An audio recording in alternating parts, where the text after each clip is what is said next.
Saludos estimados participantes. En este tutorial vamos a estar explicando sobre algunos ejercicios tanto de química y física para la nivelación del grado. Como les recuerdo, aquí su maestro facilitador Pedro Campuzano y su maestra titular Niurka Salcedo. Lo primero que debemos, chicos, es conocer nuestra tabla periódica. Nuestra tabla periódica está formada en columnas, se le denominan grupos, los 1A, 2A, 3B, 4B y así sucesivamente. Esta misma tabla ustedes la tienen en su práctica, la cual ustedes van a ir estudiando poco a poco.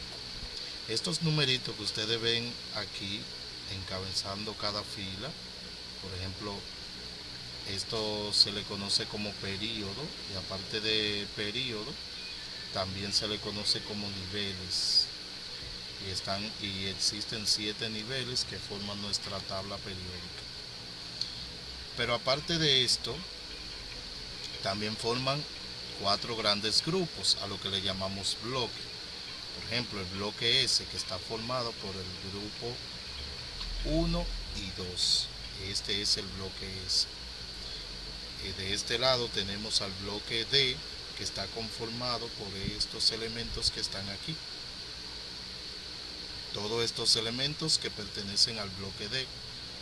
Luego tenemos este otro bloque, que es el bloque P, y está formado por estas 6 columnas. 1, 2, 3, 4, 5, 6. 1, 2, 3, 4, 5, 6, 7, 8, 9, 10 columnas que encabeza el bloque D. Y de este lado tenemos el bloque F. Ahora, cada uno de estas columnas reciben un nombre por el cual se le conoce como familia de elementos. Por ejemplo, la primera columna, el grupo 1, le pertenece a los alcalinos. La columna 2 le pertenece a los alcalinotérreos. Y aquí se le conoce como familia del primer elemento del que encabeza. Por ejemplo, tenemos la familia del escandio, que son estos. Esto también se le conoce como parte de ellos, como tierras raras. Pero también se le engloba a todo esto la familia del titanio, del vanadio, del cromo, manganeso, el hierro, el cobalto, pero también se le conoce a todo como metales de transición. En esta columna se le conoce como los térreos, la familia de los térreos. En la columna 14, a esta columna se le conoce como los carbonoideos. En la columna 15 se le conoce a esto como nitrogenoideos. En la 16 se le conoce como calcógeno, como también ustedes ven aquí la columna 17, que se le conoce como los halógenos, que son formadores de sales, y la última columna, la 18, se le conoce como los gases nobles. Esto deben de aprenderlo porque más adelante vendrán ejercicios por los cuales ustedes podrán identificar cada familia de elementos. Tenemos parte de una teoría fundamental aquí. Dice que los elementos de la tabla periódica se dividen en 4 grandes grupos, S, P, D, F, llamados, a esto fue lo que nosotros estábamos explicando ahora, que se le conoce como bloques. Los elementos del grupo 1 y 2 se encuentran en el bloque S, según observamos en el grupo de los alcalinos y alcalinotérreos. El litio, sodio, potasio, rubidio, cesio y francio se encuentran en el grupo de los alcalinos. Ustedes observaron los elementos que aparecen dentro de esa familia. En la tabla periódica ustedes lo pueden observar. es el grupo de elementos que se les conoce como formadores de sales. A esto es lo que nos referimos a los halógenos. Dice aquí que los elementos de los lantánidos se encuentran en el bloque F, que son a los que se les llama tierras raras. Se conocen como tierras raras porque son difíciles de encontrar estos elementos. Pasamos a la siguiente. Dice aquí, menciona dos elementos usando la tabla periódica de cada grupo de elementos. Por ejemplo, los alcalinos, usted va a mencionar aquí dos elementos de ellos. Los alcalinotérreos, los halógenos y gases nobles. De cada uno de esta familia usted va a mencionar dos elementos. Como les decía, en la tabla periódica yo les puse a ustedes que la primera columna pertenece a los alcalinos. Usted en su tabla va a buscar dos elementos cualesquiera y lo va a colocar aquí, al igual que de los alcalinotérreos, los halógenos y de los gases nobles. Solamente dos elementos por cada familia. Dice aquí, completa la tabla de elementos dados usando la tabla periódica.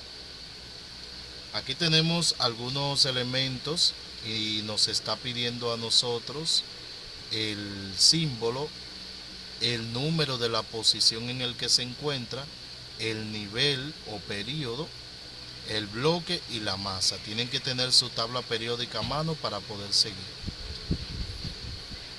El oxígeno, su símbolo es O y el número atómico o el número de posición es el 8. Al nivel que pertenece el 2, bloque P, y tiene una masa de 15.99.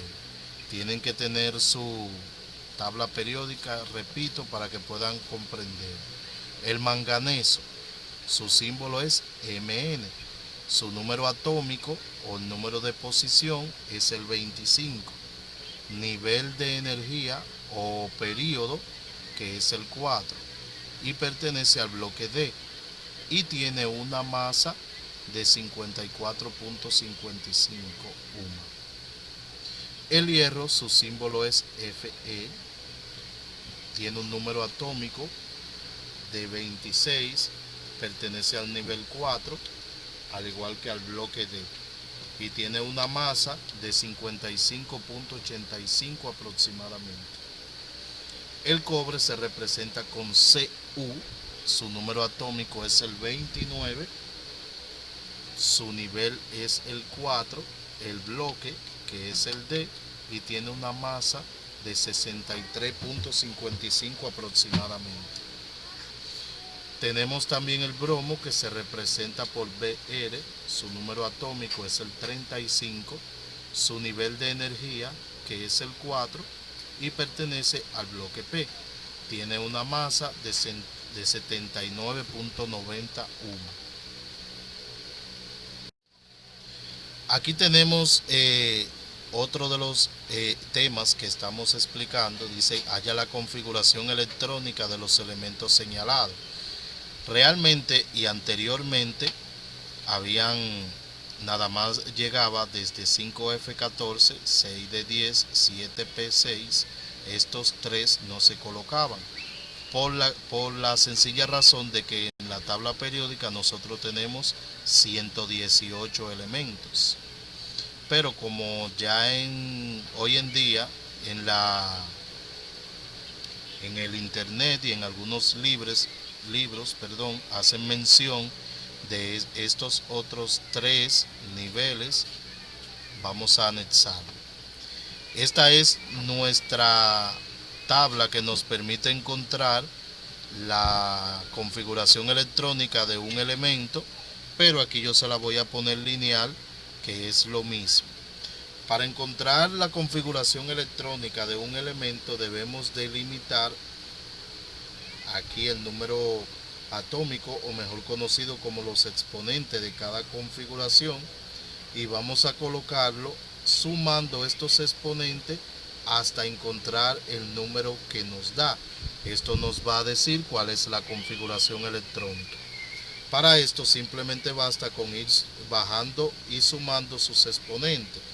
Por ejemplo, aquí va 2, pero este 2 más este 2 son 4, más 6 que son 10, más 2 que son 12, más 6 que son 18, más 2 20, más 10 30, más 6 36, más 2 38, más 10 48, más 6 54, más 2 56, más 14 70, más 10 80, 6 86, 2 88, 14 102, 10 112, 6 118, más 14 132, más 10 142, más 14 156. Le estoy colocando estos números para que tengamos una guía de cómo encontrar la configuración electrónica. Por ejemplo, el oxígeno tiene un número atómico de 8. Entonces, tenemos aquí 2, 4, 10. Con 10 se pasa, con 4 simplemente queda por debajo. Entonces, para que llegue a 8, en vez de colocar 6, al 6 le restamos 2 para que pueda quedar en 8. Me explico. Coloco 1S2, van 2. Pongo 2S2, van 4. 2P6, si pongo el 6 va a ser 10 y como es 8, al 6 le voy a restar 2 colocando 2P4 en vez de poner 2P6 y de esta forma ya completa 2 más 2 4 más 4 8. Esa es su configuración electrónica. El cromo, que tiene un número atómico de 24, 30 se pasa, 20 está por debajo, pues al 10 hay que restarle para poder obtener dicha configuración correcta. Tenemos 2, 4, 10, 12, 3P6 suma 18, 4S2 suma 20 y ahora para poder completar el 24, en vez de poner 3D10, entonces voy a colocar 3D4. 2 más 2 4, más 6 10, más 2 12, más 6 18, más 2 20, más 4 24. Esta es su configuración electrónica. El calcio es 20, el 20 está, entonces voy a copiar toda la configuración hasta 4S2, que es que suma 20. 1S2, más 2 4, más 6 10, más 2 12, más 6 18, más 2 20. Esa es su configuración electrónica. El cloro, que es 17, 18 se pasa, 12 completa. Entonces voy a colocar todo desde 1S2 hasta 3S2. 1S2, 2, me equivoqué, aquí va un 2. 2S2, 2P6, 3S2 y en vez de poner 3P6 voy a poner 3P5 para que la suma de ellos me dé 17. 2, 4, 10, 12 más 5, 17. Tomando en cuenta, chicos, de que este número es un 2. Un error un errorcito. Entonces, chicos, ya dada esta configuración electrónica, culminamos con nuestra parte. Vamos ahora un poco con la física. Dice aquí: resuelve los siguientes problemas relacionados con la densidad de los cuerpos. Dice el primer problema: Luis tiene una partícula de 350 gramos de masa y un volumen de 4 centímetros cúbicos. ¿Cuál es la densidad de dicha partícula? La fórmula para determinar la densidad dice que vamos a dividir el número de la masa entre el volumen de dicha partícula. Vamos a colocar los datos. Luis tiene una partícula de 350 gramos. Aquí me da la masa. que es de 350 gramos. Y un volumen, me está dando volumen, que es 4 centímetros cúbicos. Y lo que me pregunta cuál es la densidad. Pues la densidad es el interrogante. Decimos que la densidad es igual a la masa que son 350 gramos. En vez de colocar la M, voy a colocar 350 gramos. Y el volumen en este caso, que es de 4 centímetros cúbicos. Pues la densidad va a ser igual si dividimos 350 entre 4, obtenemos 87.5 y gramos sobre centímetros cúbicos. Este es mi resultado. Veamos otro problema. Una partícula que tiene 10 centímetros cúbicos en volumen y posee una masa de 120 gramos, ¿cuál es la densidad de dicha partícula?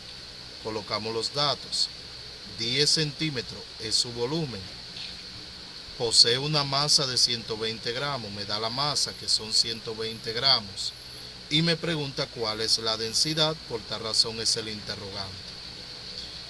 Decimos que la densidad va a ser igual a la masa. En este caso, la masa no es 10 centímetros cúbicos, más bien son 120 gramos, sobre el volumen, que el volumen es 10 centímetros cúbicos. Pues la densidad va a ser igual 120 entre 10, que me da a 12 gramos sobre centímetros cúbicos. Veamos otro ejemplo. Dice, despeja la fórmula según se te pide. Despeja el tiempo. Me dan la fórmula de la velocidad, que dice que la velocidad es igual a la distancia sobre el tiempo. Para despejar el tiempo, lo primero que debemos hacer es quitarlo como denominador. Para quitarlo como denominador, lo que debemos de hacer, el tiempo debe pasar aquí delante multiplicando la velocidad, porque lo contrario de la división es la multiplicación. Me va a quedar tiempo por velocidad, que es igual a distancia.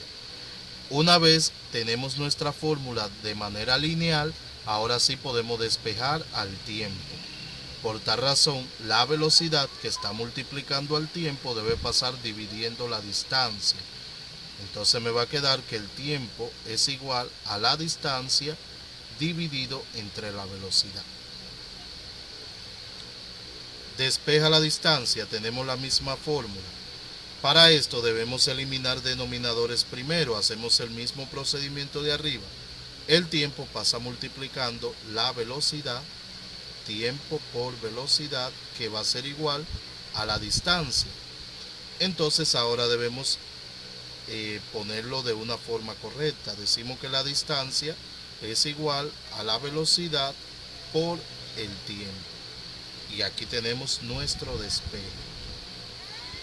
Veamos un último ejemplo. Despeja la presión inicial. Miren la fórmula aquí. Dice que la presión inicial por el volumen inicial sobre el tiempo inicial va a ser igual a la presión final menos el volumen final sobre la temperatura final. Para esto vamos a convertir esta fórmula de manera lineal. Para esto, la temperatura 2 la vamos a multiplicar por todo el numerador que está de este lado. Y la temperatura inicial la vamos a multiplicar por todo lo que está arriba. Entonces me va a quedar que la temperatura 2 multiplica la presión 1 por el volumen 1, como se observa aquí. Esto va a ser igual a la temperatura 1, la temperatura inicial, que va a multiplicar a la presión 2 y al volumen 2. Como me dice que despeje la presión inicial, esa es la fórmula lineal. Como me pide que despeje la presión inicial, tanto la temperatura final como el volumen inicial debe pasar dividiendo, ya que estos multiplican a la presión inicial. Decimos que la presión inicial va a ser igual a la temperatura 1 por la presión 2 por el volumen 2 dividido entre la temperatura 2 y el volumen 1. Este es el despeje. Vamos a ver un problema relacionado con esta fórmula. Dice, resuelve el siguiente problema relacionado con la ley general de los gases. Se libera una partícula de 30 ml de un tubo de agua que se encuentra a una presión de 5 atmósferas con temperatura de 10 grados Celsius. ¿Cuál es el volumen de la partícula si la presión es de 2 atmósferas cuando alcanza la superficie con temperatura de 15 grados Celsius? Tenemos la fórmula nuevamente aquí, pero vamos a proceder a utilizar su despeje. Lo primero es conocer que la fórmula lineal no debe variar conforme de la general. Lo primero que debemos hacer es sacar los datos. Se libera una partícula de 30 mililitros. Esta es el volumen inicial de un tubo de agua que se encuentra a una presión de 5 atmósferas. Me da la presión inicial, que es de 5 atmósferas, con temperatura de 10 grados Celsius. Me da la temperatura inicial, que son 10 grados Celsius. Pregunta, ¿cuál es el volumen de la partícula? Si me está preguntando cuál es el volumen, entonces el volumen final va a ser la interrogante. Si la presión es de 2 atmósferas, me da la presión final, que es de 2 atmósferas, cuando alcanza la superficie con temperatura final de 15 grados Celsius. Sé que es la temperatura final porque ya me dio la inicial. Sé que hay una presión final porque ya me dio una presión inicial. Y como lo que voy a hacer es buscar el volumen final, debo despejarlo. El volumen final, que va a ser igual, me voy al signo de igualdad y coloco todo lo que está aquí. Temperatura 2 por presión 1 por volumen 1 dividido entre la temperatura 1 por la presión 2. Cambiando letra por número, me va a quedar que el volumen final va a ser igual temperatura final, que es de 15 grados Celsius, por la presión inicial, que es de 5 atmósferas, por el volumen inicial, que es de 30 ml. Todo esto dividido entre la temperatura inicial, que son 10 grados Celsius, por la presión final, que es de 2 atmósferas.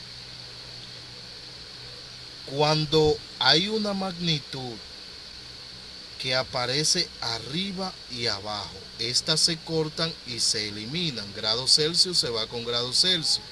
Atmósfera se va con atmósfera, solamente me queda ml. Ahora sí, decimos que el volumen final va a ser igual. Me detengo a multiplicar únicamente los números.